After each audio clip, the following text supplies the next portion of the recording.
Hi everyone, welcome again to another video clip. And as you know, we're going through my weekly lesson, which is called Mindsets for Language Learning. Now, if we just go down here to where we finished last time,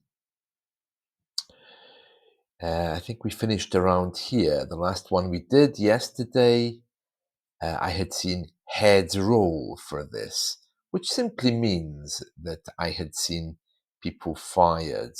We're talking about idle gossip and mind games. When you create an opinion in your mind that's simply not true, like somebody hates you, or the teacher particularly doesn't like you, and as you form your opinion, people suffer. And if you take that opinion to its logical conclusion, people may even be fired if you start telling other people why you think your assumption is correct, and then they also take your assumption as being real. So, heads rolling, that's when people are fired. Let's continue. It says here, let's start by going over what we've learned so far. That part's all fine. Negativity, that's fine. Samantha, that was our character's name. She eventually quit saying she wasn't getting anywhere. This is a phrase that we often use in English when things aren't going well and we feel we're not progressing. If you're not progressing, you can say, I'm not getting anywhere.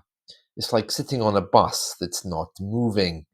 You're not getting anywhere. Um, It says here, I'm always fascinated by these experiences, especially how a group of well-mannered students, that's students who behave well, well-mannered people who behave well, can become tribal and end up looking like they're in Lord of the Flies by William Golding. That's a really savage book about a group of kids who um, end up on a desert island after a plane crash. And they separate into two teams and start killing each other. It's one of our classical books. We have to study it in school. I think most teenagers have to study it in school. It's on my reading list. If you're looking for a good but yet difficult English book to take your vocabulary higher, I recommend this book. And it says here, uh, well-mannered students can become tribal, end up looking like they're in Lord of the Flies by William Golding, tearing people to shreds. Okay, that's when uh, people are ripped apart, basically. When you tear something to shreds, you treat it like a piece of paper. So it's a metaphor. Whenever, like the bad man in the horror movie attacks the innocent victim, he's tearing her to shreds. It means destroying so much that only shreds, like shreds of paper, are left. And that's what Lord of the Flies was like. It's a very savage book, and it shows how a group of kids start tearing each other to shreds. So when you tear something to shreds, my cat regularly tears things to shreds because he's a cat. It's what he does. So shreds of paper, the same as shreds of paper. Let's see what else we have here. Um, I think most of this is quite straightforward.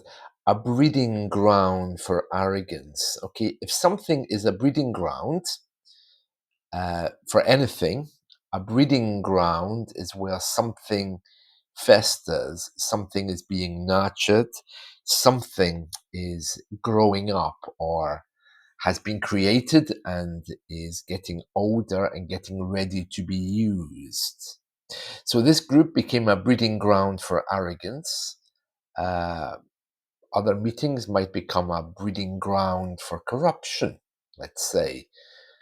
Our houses of parliament may well be a breeding ground for corruption.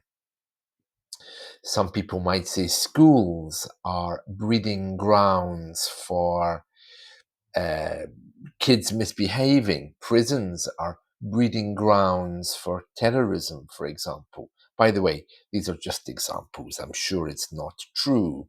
Other examples might be, let me think, perhaps pubs are breeding grounds for violence, maybe. Again, I'm not so sure about that, but I'm sure some pubs here really are. Right, let's go on. By the end of the course, there were only a handful of us left. That just means a very small number, a number so small that it can fit inside the palm of your hand. We're almost at the end here. The key, that just means the answer in any culture. Okay, finding unity, I think that's quite straightforward. Let's see. Ba, ba, ba, ba. Yeah, I think we're more or less done. The very last one here, don't let it fester. I mentioned this word earlier. Fester is when something becomes infected. So let's say you have a little problem with your finger, you have some blood on it and you ignore it. You don't dress the wound, you don't cover it, you don't put any plaster on it or elastoplast. You have a little bit of blood in your finger because it's bleeding. You don't do anything. The next day, of course, it's going to look worse, isn't it? And as time goes on, it could become very, very serious if you don't clean it. So that's called festering. When a wound gets worse, it becomes infected, and that's referred to as festering. It festers. And there we are. That's it from me today. I hope you've enjoyed this. So let's talk again soon. See you all, and I'll be back tomorrow with some accent reduction tips. Bye.